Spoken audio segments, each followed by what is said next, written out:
आपल्यासोबत विधान परिषदेचे विरोधी पक्षनेते अमोदान दानवे. दानवे साहेब, डोंबिवलीतली ही अमोदान कंपनी आहे. या अमोदान कंपनीमध्ये आपण जर पाहिलं तर इथं स्फोट झालेला, हा बघा इथं हा मेन स्फोट झाला होता.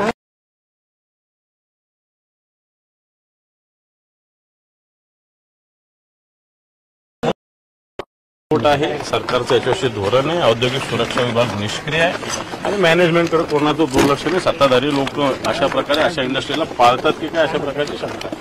2016ला प्रवेश कंपनी, 2020ला मेट्रोपॉलिटन कंपनी आणि आता ही अमोदान कंपनी, हे असे वारंवार दर 2 आणि 4 वर्षांनी इथं स्फोट होतात, जीवितहानी होते, लोकांचं मोठं नुकसान होतं.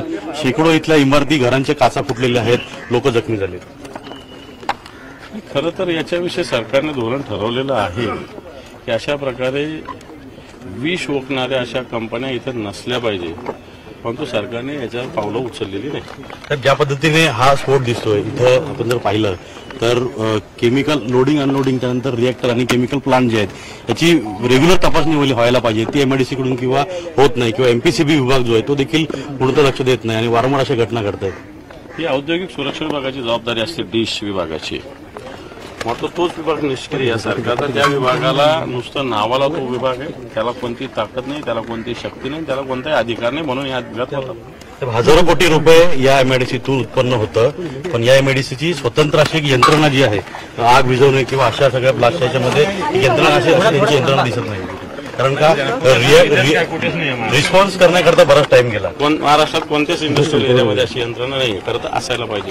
जिने साहेब, सुभाष देसाई साहेब जेव्हा उद्योगमंत्री होते त्यावेळी प्रोग्रेस कंपनी या कंपनीवरती ब्लास्ट झाला होता. त्यांनी घोषणा केली होती की डोंबिवली एमआयडीसी मधला फेज 2 शाह कॉलनी परिसरातला हा फेज 2 आहे तो शिफ्ट केला जाणार, असं पत्र देखील काढलं होतं. पुढे काय झालं? उद्धव ठाकरे साहेबांनी तर बैठक घेतली होती, असं इथून शिफ्ट करायचं ठरवलेलं होतं, परंतु मला वाटतं नंतर आलेल्या सरकारने याच्यात पावलं उचललेली नाही. विधान परिषद विधानसभेमध्ये हा मुद्दा उचलला जाईल आणि इथं अमोदान दानवे विरोधी पक्षनेते जे त्यांनी संपूर्ण परिस्थितीचा आढावा घेतला, अधिकाऱ्यांना माहिती घेतलेली आहे, सरकारवर आरोप केलेले आहेत आणि हा संपूर्ण मुद्दा जो आहे तो विधान परिषद आणि विधानसभेमध्ये उचलला जाईल आणि सरकारला धारेवर धरला जाईल, असं देखील त्यांनी स्पष्ट केलेलं आहे. व्हिडिओ जर्नलिस्ट प्रवीण शेट्टीचा अजित मांढरे, न्यूज 18 लोकमत, डोंबिवली. ऐक ना, बंद होतो काय होतं.